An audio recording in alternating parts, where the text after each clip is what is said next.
Hello दोस्तों, नमस्कार। कैसे हैं आप सभी? एक बार फिर से हमारे YouTube channel learn with Ajay पे आप सभी का स्वागत है।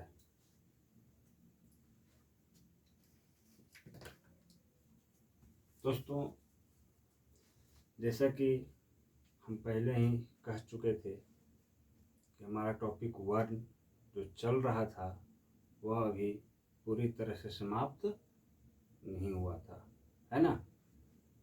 तो हम लोगों ने पिछले वीडियो में स्वर वर्ण के बारे में पढ़ा था, स्वर वर्ण के बारे में पढ़ रखा था, है ना?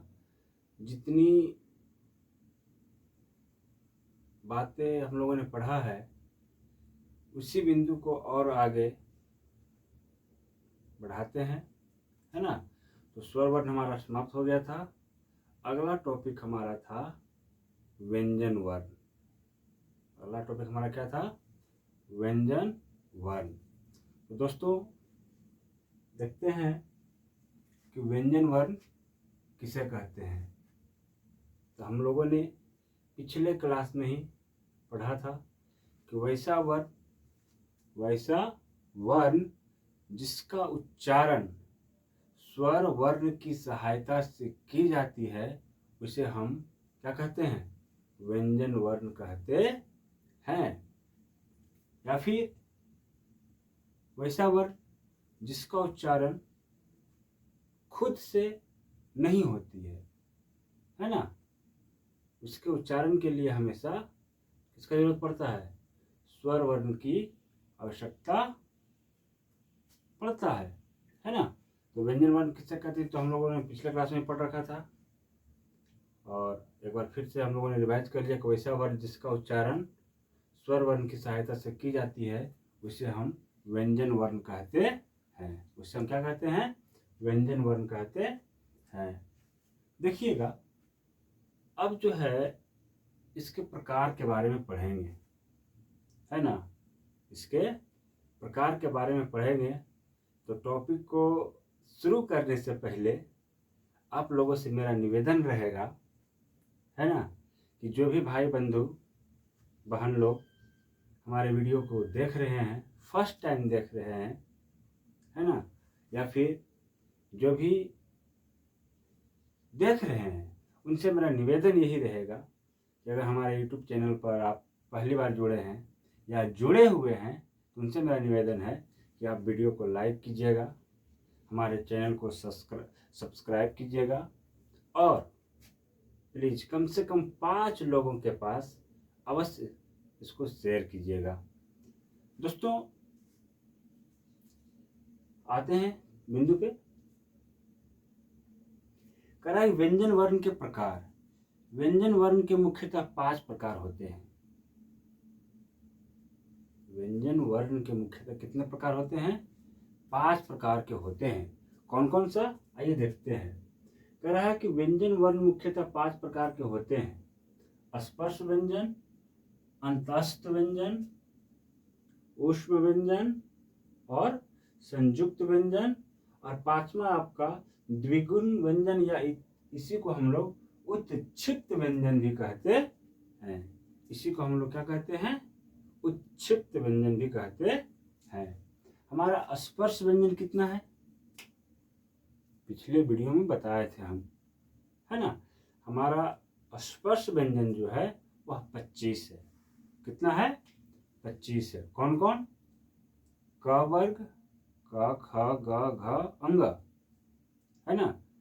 च वर्ग, च छ ज झ ञ, ट वर्ग, ट ठ ड ढ ण, त वर्ग, त थ द ध न, प वर्ग, प फ ब भ म। ये हमारे 25 स्पर्श व्यंजन वर्ण, स्पर्श व्यंजन वर्ण है।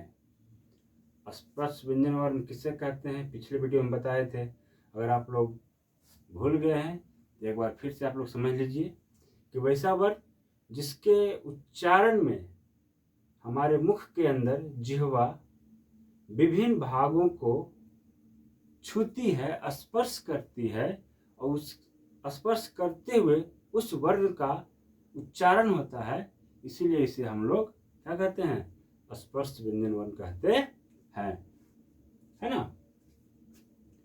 हमारा अंतस्थ व्यंजन कितने हैं, 4 हैं, य र ल व, ये तो बता ही चुके थे हम। उष्ण व्यंजन श श स ह, है ना। संयुक्त व्यंजन अक्ष त्र ज्ञ और स्र। आपका द्विगुण व्यंजन या उत्क्षिप्त व्यंजन हमारा कौन है, अ और ढ। क्लियर। अब देखिएगा व्यंजन वर्ण को, है ना, श्वास के आधार पर, किसके आधार पर, श्वास के आधार पर कितने भागों में बांटा गया है, 2 भागों में बांटा गया है। दोस्तों जब हम श्वास लेते हैं ना और श्वास छोड़ते हैं ना, तो इसके आधार पर व्यंजन वर्ण को कितने भागों में बांटा गया है, 2 भागों में। कितने भागों में, 2 भागों में। कौन कौन, अल्प प्राण, दिख रहा होगा, मार्कर चेंज करेंगे, थोड़ा सा समझ रहे हैं, है ना, हम बोल देते हैं, आप देख लीजिएगा, अल्प प्राण या महाप्राण। अच्छा, एक चीज इसी को और कहते हैं, श्वास के आधार पर, या इसी को प्राणता, प्राणता के आधार पर भी, है ना। अल्प प्राण कह जिस वर्ण के उच्चारण में कम वायु निकलता हो, जिस वर्ण के उच्चारण में कम वायु निकलती है उसे अल्प प्राण कहते हैं। जैसे में प्रत्येक वर्ग का पहला, तीसरा, पांचवा वर्ण और अंतस्थ व्यंजन वर्ण, ये सभी हमारे क्या हैं, अल्प प्राण के उदाहरण हैं। ये सभी हमारे क्या हैं, अल्प प्राण के उदाहरण हैं। कौन कौन, प्रत्येक वर्ग का पहला, तीसरा, पांचवा। भूल जाइएगा तो उसको ऐसे कीजिए, हाथ निकालिए, निकाल लिया ना, 5 को है ना, पहला मोड़ दीजिए, तीसरा मोड़ दीजिए, पांचवा मुड़ गया ना। ये जो मुड़ गया है, पहला, तीसरा और पांचवा, ये हमारा क्या है, अल्प प्राण है। और इसके साथ साथ अंतस्थ व्यंजन वर्ण य र ल व, ये सभी हमारे क्या हैं, ये सभी हमारे अल्प प्राण के उदाहरण हैं। अगला है महाप्राण। चला, ध्यान दीजिएगा, वैसा वर्ण जिसके उच्चारण में वायु अल्प प्राण की अपेक्षा ज्यादा निकलता है, उसे हम लोग क्या कहते हैं, महाप्राण कहते हैं। उसे हम लोग क्या कहते हैं, महाप्राण कहते हैं। देखिएगा, कह जिस वर्ण के उच्चारण में ज्यादा वायु निकलती है उसे महाप्राण कहते हैं। जैसे में प्रत्येक वर्ग का, देखो, पहला, तीसरा, पांचवा तो अल्प प्राण हो गया था। चला बाबू ध्यान देना इधर, पहला, तीसरा और पांचवा क्या हो गया था, अल्प प्राण हो गया था। तो बचा कौन, दूसरा और चौथा। तो प्रत्येक वर्ग का दूसरा और चौथा वर्ण क्या होता है, महाप्राण होता है। इसके साथ साथ उष्ण व्यंजन जो है, उष्ण व्यंजन वह भी हमारे क्या है, महाप्राण के उदाहरण हैं। उष्ण व्यंजन भी हमारे क्या है, महाप्राण के उदाहरण हैं। देखिएगा, जैसे में दूसरा, जैसे क वर्ग है, क वर्ग का दूसरा वर्ण ख, चौथा वर्ण घ, च वर्ग का छ, चौथा वर्ण झ। उसी प्रकार से ट वर्ग का दूसरा ठ ढ, है ना, तथा श श स ह। यहां तक क्लियर हो गया, यहां तक क्लियर हो गया ना। हाँ, अब अगला देखिएगा, एक सेकंड, एक सेकंड।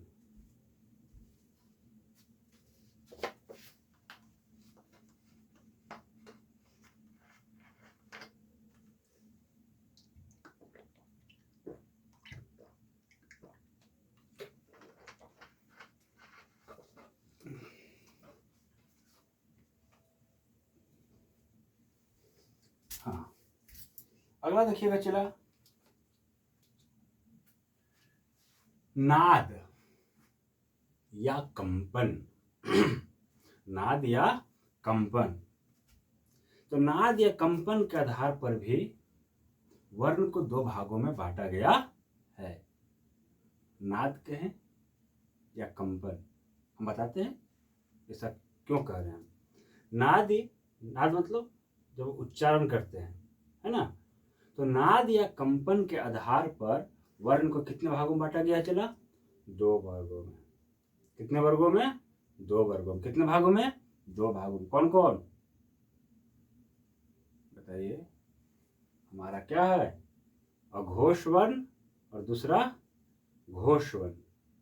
अघोष वर्ण और दूसरा घोष वर्ण, या उसी को हम लोग सघोष भी कहते हैं। उसी को हम लोग क्या कहते हैं?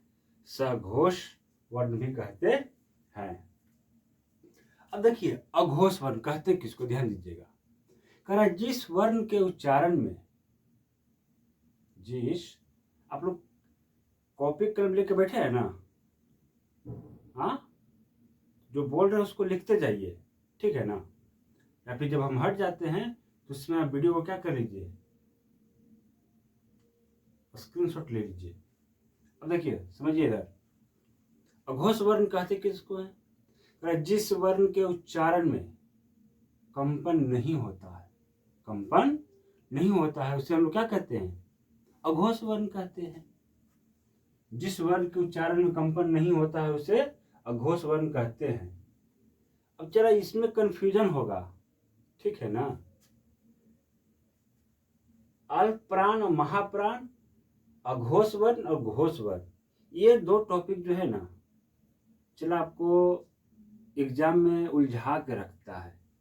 इसलिए इसको बारीकी से समझ लीजिए, हर एक एग्जाम में ही पूछता है, चाहे वह बिहार पुलिस हो, बीपीएससी हो, या बोर्ड का एग्जाम हो, है ना, या यूपी टेट आने वाला है उसमें, मतलब जितने भी कंपटीशन हैं जिसमें हिंदी पूछा जाता है, हिंदी ग्रामर से क्वेश्चन बनते हैं, तो ये दोनों टॉपिक में से तो एक जरूर रहेगा आपको उलझाने के लिए, ठीक है ना। तो इसलिए ये दोनों टॉपिक को आप बारीकी से और अच्छी पूर्वक ध्यान से समझिए।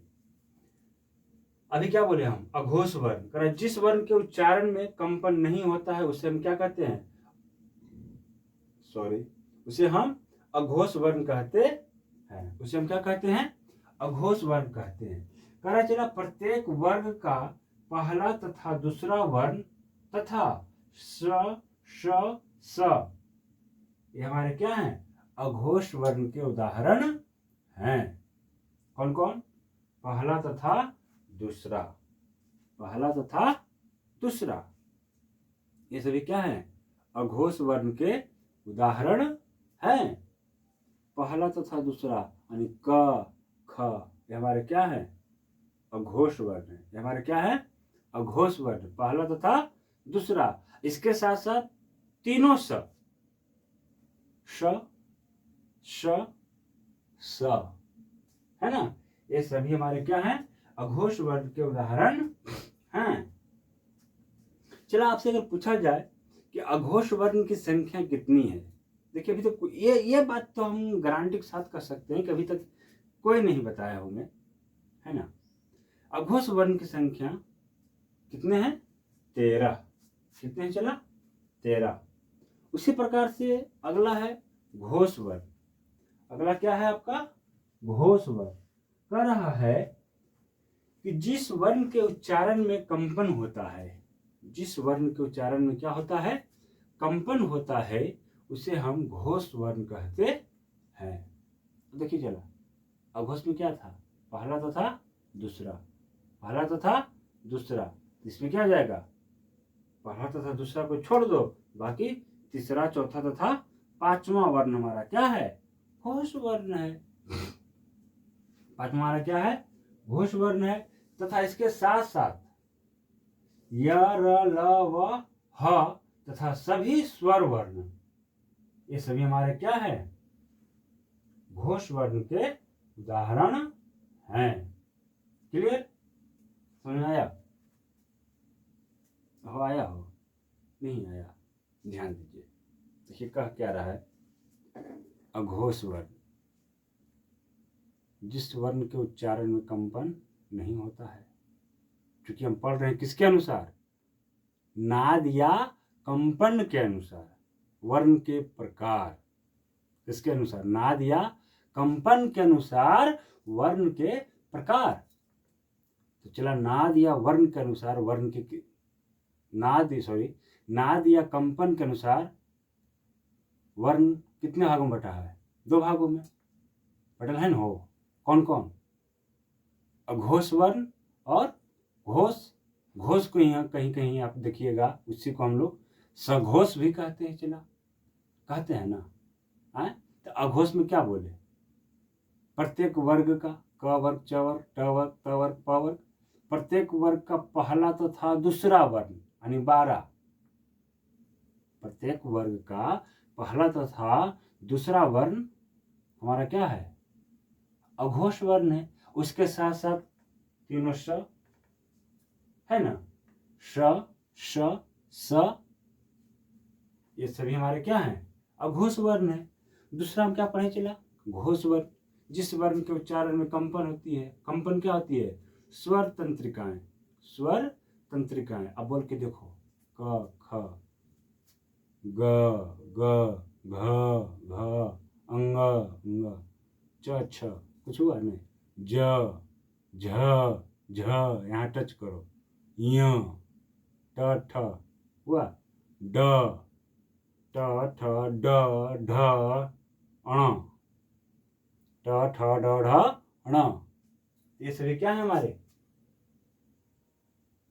प्रत्येक वर्ग में वो तो पहला दूसरा हो गया तो कंपन नहीं हुआ, अघोष। जिसमें कंपन हुआ तीसरा, चौथा और पांचवा, तो हमारा क्या हो गया, सघोष, या उसी को हम लोग घोष भी कहते हैं। अघोष वर्ण के या, र, ल, व, ह तथा जितने भी स्वर वर्ण है, स्वर वर्ण कितने हैं, 11 हैं। तो सभी स्वर वर्ण हमारे कितने हैं, 11 हैं। और वो क्या है, घोष है।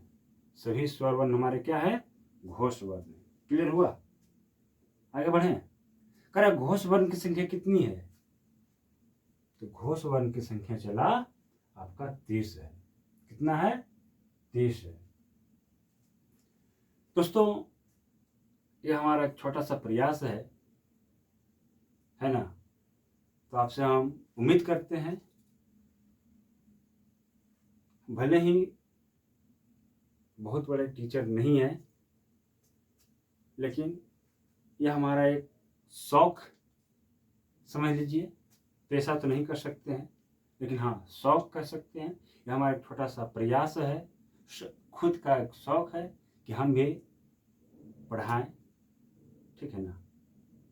तो आप लोग का आशीर्वाद, प्यार अगर मिलता रहेगा तो ज़रूर हम और मेहनत करके और अच्छी तरह से और बड़ा वीडियो बनाने का हम प्रयास करेंगे। तो इसके लिए दोस्तों आप लोग से मेरा निवेदन है कि हमारे YouTube चैनल को आप सब्सक्राइब करें, चैनल को लाइक करें, बेल आइकॉन दबाएं, और कम से कम जितने भी भाई बंधु बहन देख रहे हैं उस सभी से मेरा निवेदन है कि 5 लोगों के पास अवश्य शेयर करें। ठीक है, अब आइए बिंदु पे। यहाँ तक क्लियर हो गया ना। चलो कंफ्यूजन होता है इसमें, ठीक है ना, अल्पप्राण और महाप्राण में, घोष और अघोष में। जिसको आप बारीकी से लिख लीजिए, ये मत समझिएगा अच्छा सर बता दिए 12 और 345, नहीं ना, नहीं, फंस जाइएगा, गच्चन फंस जाइएगा, ठीक है। जैसे इसमें क्या है, अल्पप्राण, जिस वर्ग के उच्चारण कम वायु निकलती है उसे अल्पप्राण कहते हैं। प्रत्येक वर्ग का पहला, तीसरा, पांचवा, पहला, तीसरा, पांचवा कहने का मतलब हो गया क्या, ट्रिक में 135। 135 हमारा क्या है, अल्प प्राण है। 135 क्या है हमारा, अल्प प्राण है। तो 135 में से निकलिए गया है, तो महाप्राण में क्या हो जाएगा, महाप्राण में हमारा क्या हो जाएगा, दूसरा और चौथा, 24। 24 हमारा ये क्या है, महाप्राण है। आप ये समझ लीजिए इससे, 135 हो गया तो अल्प प्राण और 24 हो गया तो महाप्राण। ये तो एगो में हो गया, इसमें कहाँ जाइएगा चला। और घोष वर्ण, घोष वर्ण में हाँ करा प्रत्येक वर्ग का पहला तथा दूसरा वर्ण, ये हो गया आपका क्या चीज, पहला दूसरा हो गया 12, ये हमारा क्या हो गया अघोष, ये हमारा क्या हो गया अघोष, यही ना। हाँ पहला तथा दूसरा हो गया अघोष, ठीक है। और तीसरा चौथा पांचवा ये हमारा क्या हो गया, तीसरा चौथा पांचवा ने 345, ये हमारा हो गया घोष, ये हमारा क्या हो गया घोष। हाँ आप ऐसे याद कीजिएगा, अघोष 12, महाप्राण 24।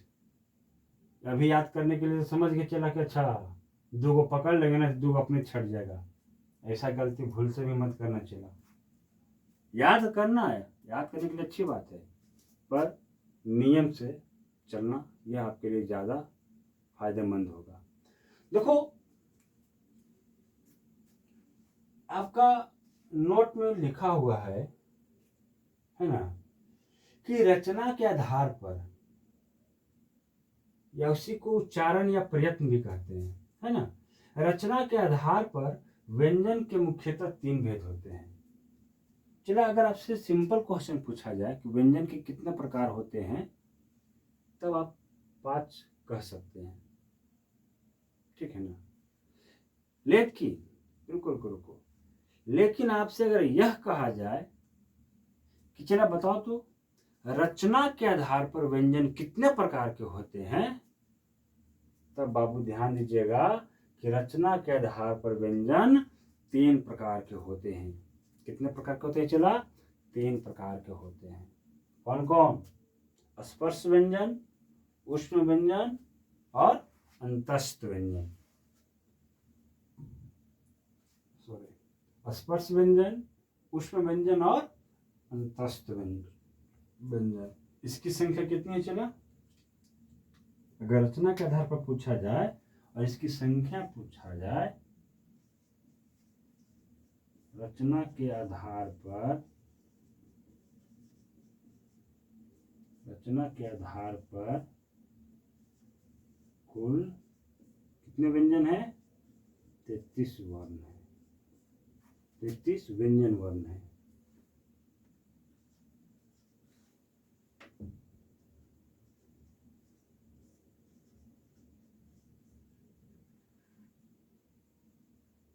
कितने वर्ण है चला, कुल 33 व्यंजन वर्ण। किसके अनुसार, रचना के अनुसार। और देखिए हम क्षमा चाहते हैं, कल एक पॉइंट बताना भूल गए थे, है ना। जब हम लोग स्वर वर्ण पढ़ रहे थे तो उसी में एक पॉइंट और था, नोट में यहाँ लिख दिए हैं कि हिंदी में कुल कितने संयुक्त स्वर हैं। हिंदी में अगर पूछा जाए कि हिंदी में कुल कितने संयुक्त स्वर हैं, तो हम लोग बोलेंगे 4। कितना बोलेंगे, 4। कौन कौन, ए ऐ ओ औ, ए ऐ ओ औ, ये 4 हमारे क्या हैं, संयुक्त स्वर हैं। ए ऐ ओ औ। और देखिए चला ए को कैसे लिखते हैं, अ जोड़ ई बराबर ए, है ना। ओ को कैसे लिखते हैं, अ जोड़ उ बराबर ओ। ऐ को कैसे लिखते हैं, अ जोड़ ए बराबर ऐ। औ को कैसे लिखते हैं, अ जोड़ ओ बराबर औ।